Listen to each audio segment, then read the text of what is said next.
Scholars کے مطابق انسان جب شرک کو جان جاتا ہے تو اس سے بچ کر خود کو گناہوں سے محفوظ رکھ سکتا ہے. مسلمان کا کام کیا ہے کہ اس کا خاتمہ توحید پر ہو، اور جب خاتمہ توحید پر ہوگا تبھی چانسز ہیں کہ وہ جہنم سے بچ سکے گا. اسی لیے اسکالرز کہتے ہیں کہ شرک کے بارے میں انفارمیشن اور شرک کے اقسام کے بارے میں انفارمیشن ہر مسلمان کو ہونی چاہیے، اور جو شرک کے بارے میں جانتا ہے وہ یقیناً اس سے بچنے کی کوشش کرتا ہے. وہ اپنے اعمال کو فلٹر کرتا رہتا ہے کہ کہیں میرے عمل میں شرک شامل تو نہیں ہو گیا، اور یہ ساری زندگی کا کام ہوتا ہے.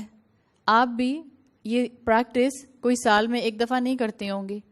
آپ کو ہر تیسرے عمل کو اسکروٹنائز کرنا پڑتا ہوگا کہ کہیں شرک تو نہیں ہو رہا.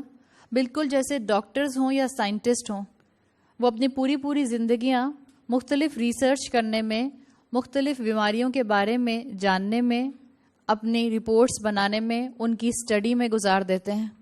کیوں کرتے ہیں ایسا؟ تاکہ خود بھی بچ سکیں اور اوروں کو بھی اس چیز سے، ان بیماریوں سے، ان مشکلات سے بچا سکیں. خود بھی محفوظ رہنا چاہتے ہیں اور دوسروں کو بھی محفوظ رکھنا چاہتے ہیں. مومن بالکل ڈاکٹر یا سائنٹسٹ کی اس مثال کی طرح ہوتا ہے. خود بھی شرک سے محفوظ رہتا ہے اور اوروں کو بھی شرک سے دور رکھنے کے لیے پوری کوشش کرتا ہے. علماء کے مطابق دنیا میں کبھی کہیں بھی شرک کی جو روٹس ہوتی ہیں، شرک کی جو جڑیں ہوتی ہیں، وہ انسانی فطرت میں گہری نہیں اتری ہوتی. اس لیے کہ ایک جگہ کے اوپر ایک ہی چیز آ سکتی ہے. ڈیپ روٹڈ انسان میں کیا چیز انگرینڈ کی گئی ہے؟ اللہ تعالیٰ نے ڈیپ روٹڈ وہ عہد الست کو یاد کر لیجئے، اپنی معرفت کو وہاں پر انگرینڈ کیا ہے. جب تک معرفت نہیں ہٹے گی وہاں پر کوئی اور چیز جگہ نہیں لے سکتی. اور یہ جو ڈیپ روٹڈ معرفت ہے اللہ کی، یہ اپنی جگہ فکس رہتی ہے. جو انسان آج مسلمان نہیں ہے، یا جو مسلمان آج مسلمان دکھائی نہیں دیتا، اس کا یہ ہرگز مطلب نہیں ہے کہ اس کے اندر سے اللہ کی پہچان ہٹ گئی ہے. اللہ کی پہچان ہے، اس کے اوپر غفلت کے پردے آ گئے ہیں. یہ بات ذہن میں رکھیں. کوئی مسلمان کتنا ہی گناہوں میں انوالوڈ ہو، کتنا ہی غافل ہو کر زندگی گزار رہا ہو، یہ نہیں کہا جا سکتا کہ اس کے اندر اللہ تعالیٰ نے اپنی معرفت کا جو پائلٹ فلیم جلایا تھا وہ ختم ہو گیا ہے، وہ غائب ہو گیا ہے. یہ نہیں کہا جا سکتا. وہ ہے، لیکن اس کے اوپر غلاف آ گئے ہیں، اس کے اوپر تہیں آ گئی ہیں دنیا کی رنگینی کی یا اس انسان کی اپنی ذاتی خواہشات کی. دل کی گہرائیوں میں ہر انسان کے اللہ کی پہچان انگرینڈ ہوتی ہے.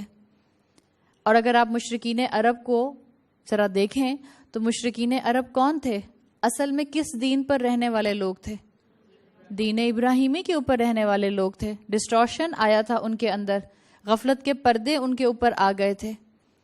اسی لیے علماء کے مطابق دل کے اندر ایک ہی رب ہوتا ہے، اور چاہے کوئی کتنا ہی بڑا مشرک کیوں نہ ہو، جب اس کے اوپر بہت مشکل آتی ہے تو وہ سارے بتوں کو چھوڑ کر ایک ہی رب کو پکارتا ہے.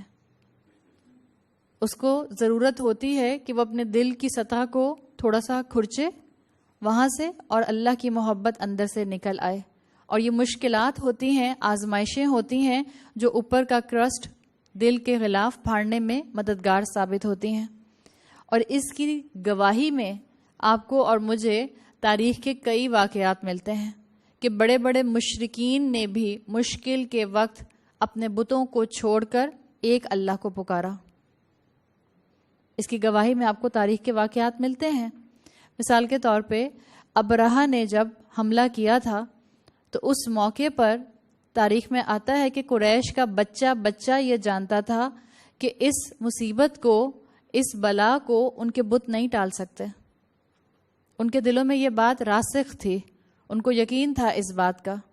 ان کو معلوم تھا جو خانہ کعبہ میں 360 بت رکھے ہوئے ہیں وہ اس وقت ان کی مدد نہیں کر سکتے.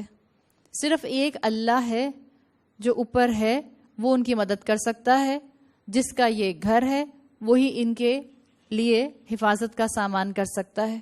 آپ عرب کی تاریخ اٹھا کر پڑھ لیں، آپ کو اس کے بارے میں مزید کئی واقعات مل جائیں گے.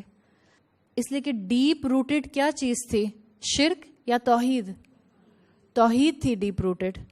اندر دلوں میں رب موجود تھا، صرف معاشرے کی رسومات نے اس کو کہیں پر چھپا دیا تھا، اس کو کہیں پر کور